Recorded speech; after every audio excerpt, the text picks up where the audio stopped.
up, Trojan family? Welcome to the USC LAFB show here on the LAFB network. We are Los Angeles Sports. This is your daily dose of USC Trojans news. Hope everyone is having a fantastic weekend. It's been a hot one in LA. Our heat wave. We had such a mild July. We knew it was coming. I always tell all my friends that don't live in LA that, September and October are actually our hottest months, which is, we're complaining, but it gets a little annoying, right? Like October, you're ready for football weather, some chili, throw on the sweatshirt. And October is always like 90s every day, and Thanksgiving's like 80. But anyway, hope everyone's enjoying it. Beach weather, which has been great. So I was actually just last weekend camping out in Malibu on the sand, our favorite beach camping spot. Can't go wrong with it, so hope you're all enjoying it as well.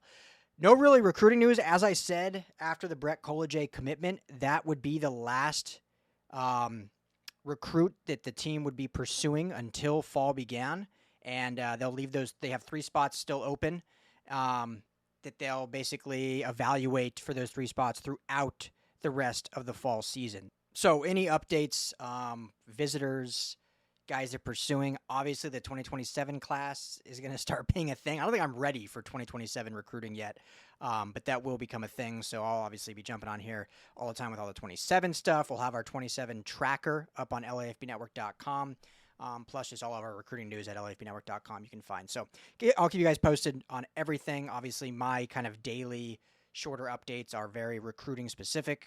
As I'm sure you've noticed, we've got a lot of the shows back. Tim doing our live call-in show Wednesday night, 7 p.m. Pacific.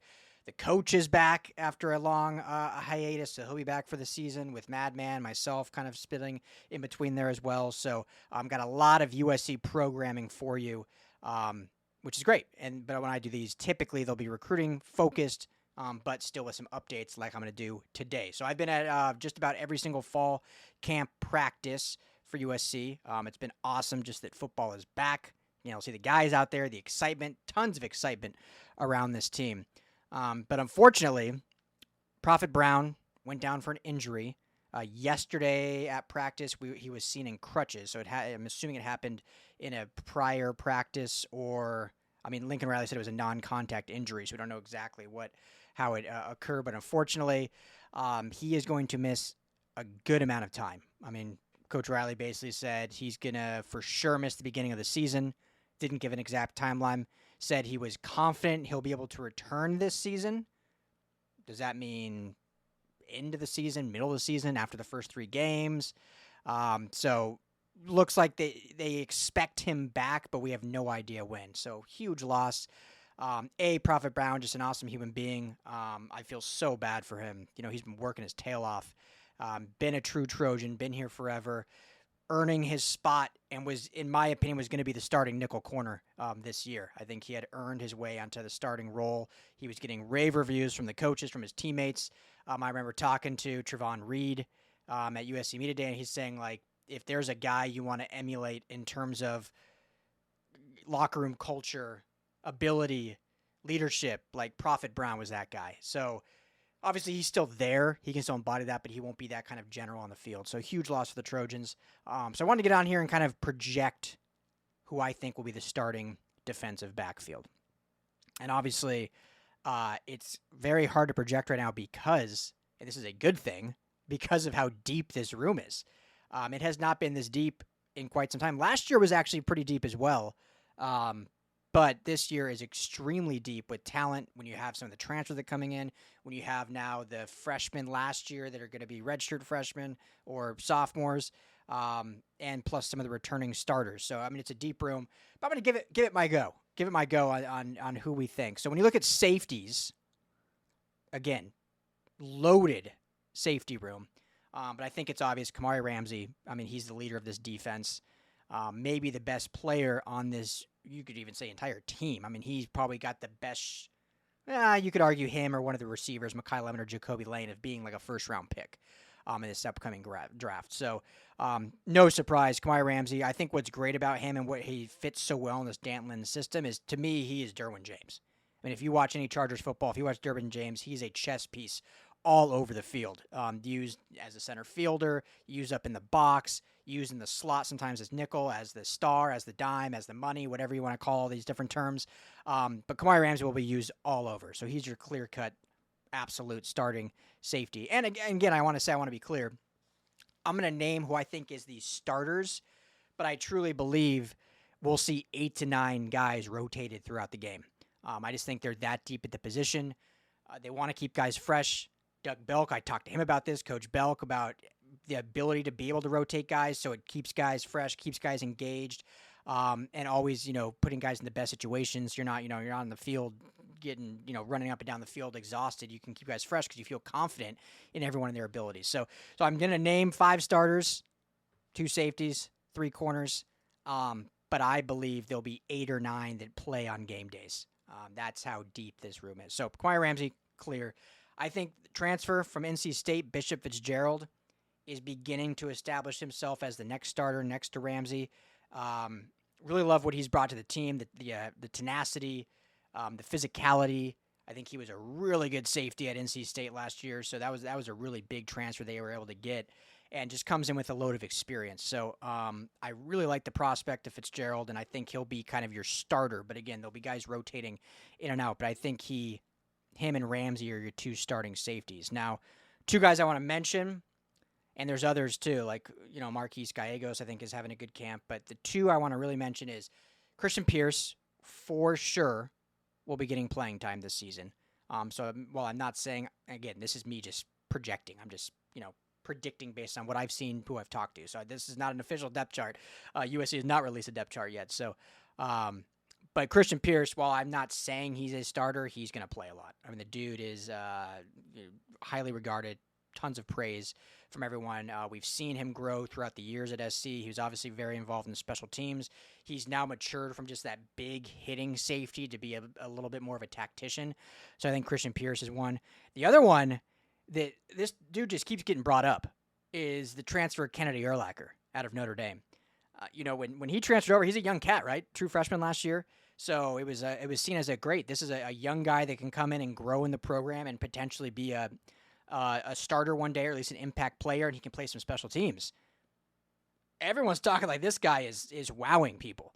So I don't know if he's ready to start in this system yet, but I think he's going to get reps, real game day reps, as he did a little bit at Notre Dame. I mean, he had some impact plays at Notre Dame, and so aside from special teams, this is a guy that I think could actually come in and make an impact as a safety or as a nickel at times within this defense. So keep your eye on Kennedy Urlacher. That seems to be someone that everyone keeps bringing up, and is one of the real good transfers they got.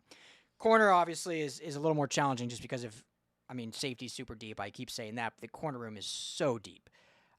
When you look at some of the transfers they brought in, you look at the returning guys from last year, plus this new freshman crop, this 25 class. There's a lot of talented freshmen, which, you don't always want to start a freshman, but if they're good enough, they're going to do it.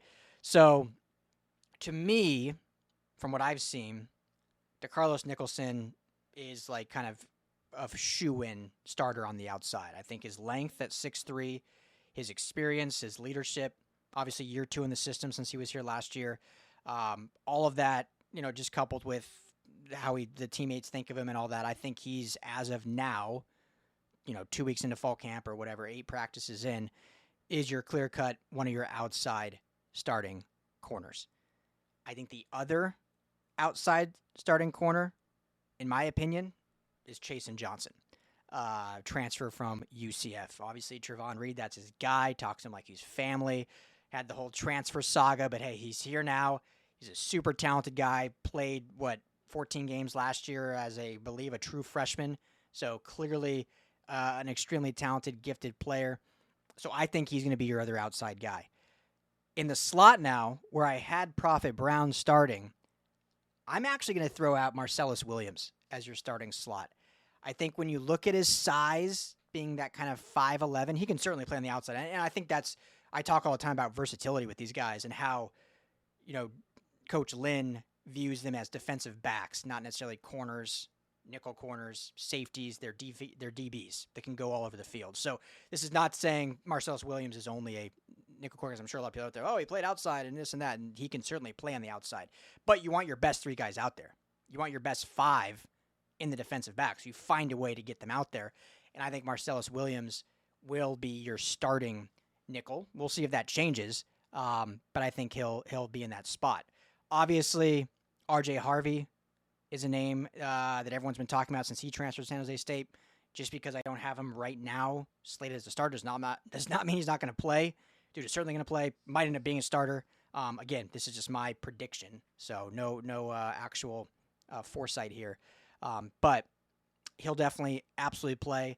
I think redshirt freshman Isaiah Rubin is a name to keep an eye on. Doug Belk has talked a lot about him and his growth within the system, and so not a name a lot of people are talking about, but I think he's one that you could certainly see out there.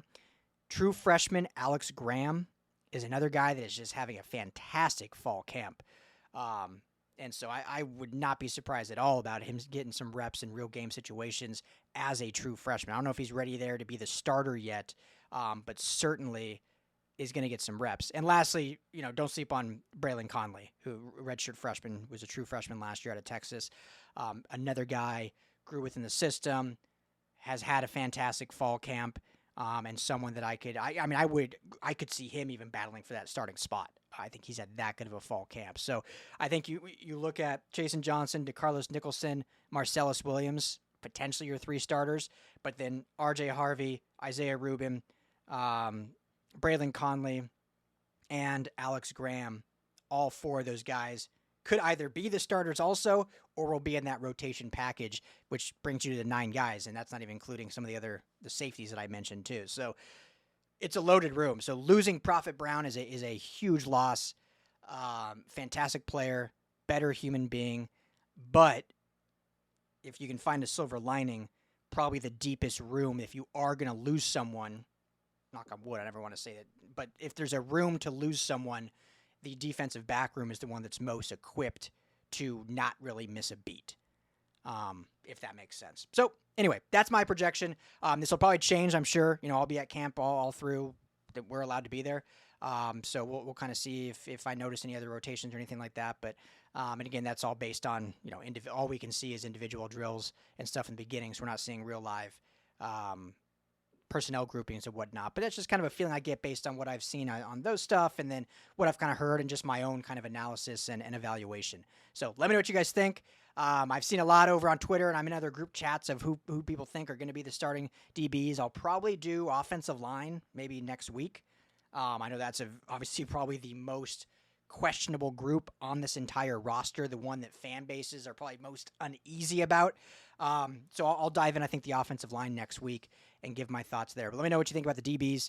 Obviously, prayers up to Prophet Brown, but the room itself is still in a really good spot and equipped to handle a situation like this. So, as always, guys, thanks for tuning in. Make sure to hit that like and subscribe button. This is the USC LAFB YouTube channel. You can find all of our USC content over at LAFBnetwork.com.